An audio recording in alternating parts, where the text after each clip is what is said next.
ہم نے فیصلہ کیا ہے اور میں بڑا شکر گزار ہوں اپنے دونوں چیف منسٹرز کا کہ انہوں نے بالکل میرے ساتھ چلے ہیں، میرا ساتھ دیا ہے. ہم نے فیصلہ یہ کیا ہے کہ ہم اگلے جمعے کو، آج ہے ہفتہ، اگلے جمعے کو ہم دونوں پختونخوا کی اسمبلی ڈیزالو کر دیں گے اور پنجاب کی اسمبلی ڈیزالو کر دیں گے، اور اس کے بعد ہم الیکشن کی تیاری کریں گے. اور اس کے بعد ہماری جو 100 غالباً 23 سیٹیں ہیں اس وقت نیشنل اسمبلی میں، ہم وہاں جا کے نیشنل اسمبلی میں جا کے اسپیکر کے سامنے ہم کھڑے ہو کے کہیں گے کہ ہمارے ریزگنیشن ایکسیپٹ کرو. یہ ڈرامے نہ کرو کہ چن چن کے 8 جو انہوں نے پہلے ہمارے ساتھ کیا تھا، انہوں نے بجائے ہمارے باقی ریزگنیشن ایکسیپٹ کرنے کے، انہوں نے 8 سیٹیں چنی. یہ جو بڑا کرپٹ یعنی مورلی کرپٹ الیکشن کمیشن ہے، اس نے نواز شریف کے ساتھ بیٹھ کے 8 سیٹیں چنی جو ہماری سب سے کمزور سیٹیں تھیں، جن میں بڑی کم مارجن سے ہم جیتے تھے، اور جدھر پی ڈی ایم کا ووٹ دگنا تھا ہمارے سے اس الیکشن کے اندر. اب یہ عوام دیکھیں کدھر آج ایک باشعور عوام ہے، بیداری آئی ہوئی ہے ہماری قوم میں. پتہ ہوتے ہوئے کہ میں نے اسمبلی میں نہیں، میں 8 سیٹوں پہ لڑا، پتہ ہوتے ہوئے کہ میں نے اسمبلی میں نہیں جانا، اس کے باوجود میری قوم نے مجھے سارے 8 کی 8 سیٹوں پہ جتایا، 7 سیٹوں پہ جتایا. اور ایک جو کراچی کے اندر سیٹ تھی، ذرا وہاں دیکھ لے، وہ الیکشن کمیشن کو وہ دھاندلی نہیں نظر آئے گی جس طرح انہوں نے پوری اسٹیٹ مشینری استعمال کی اور ووٹ باہر پھینک دیا، جو ہر بار استعمال کرتا ہے. تو ہم نے یہ فیصلہ کر لیا ہے. میں اپنی قوم کو آخر میں صرف یہ کہنا چاہتا ہوں کہ دیکھیں، مایوسی گناہ ہے.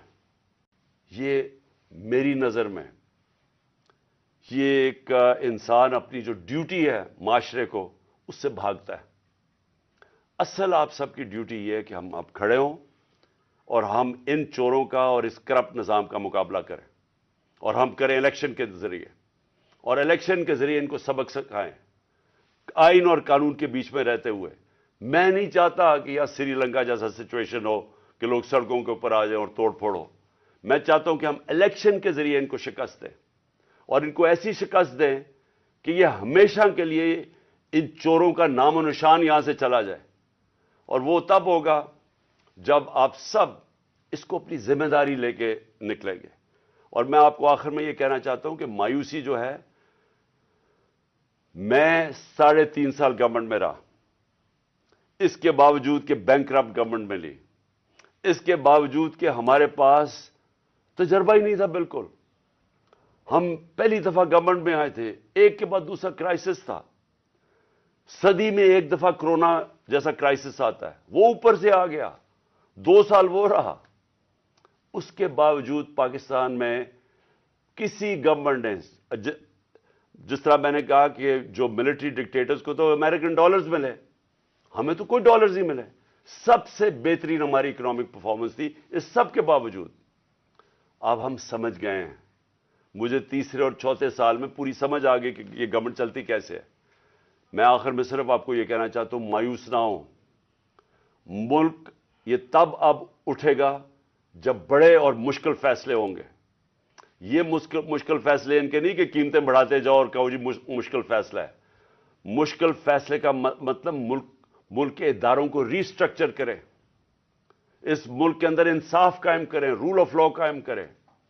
اگر اللہ بھاری اکثریت دیتا ہے تو تب آپ یہ سب کچھ کر سکتے ہیں. اس ملک میں اصلاحات کر سکتے ہیں، ادارے ٹھیک کر سکتے ہیں. جو گورنمنٹ کیسے چلتی ہے، اتنی بڑی ہم نے گورنمنٹ بنا دی ہے اور وہ ہمیں آگے نکلنے نہیں دیتی. ہر جگہ رکاوٹیں بن گئی ہوئی ہے، اور وہ ہم نے کافی چینج بھی کیا. ایکسپورٹس بڑھانی ہے، ہم نے ریکارڈ ایکسپورٹس بڑھائی.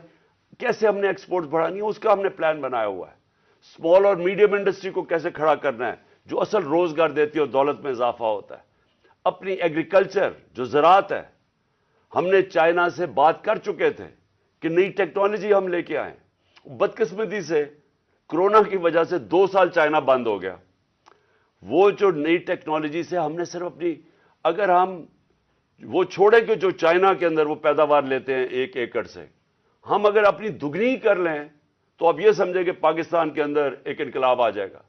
میں آخر میں یہ کہنا چاہتا ہوں کہ کوئی مایوسی کی مایوس ہونے کی کوئی ضرورت نہیں ہے. یہ ٹورزم میں ہی ہم اتنا پیسہ بنا سکتے ہیں, اور وہ بھی بدقسمتی سے کرونا کی وجہ سے ٹورزم ساری دنیا میں بند ہوگی. ہم اس ملک کو اٹھا سکتے ہیں, لیکن وہ گورنمنٹ اٹھائے گی جس کے پاس ایک مینڈیٹ ہو, جس کے پاس عوام کی طاقت ہو. اور اس اللہ کے بعد اس ملک کے جو وارث ہیں وہ عوام ہیں.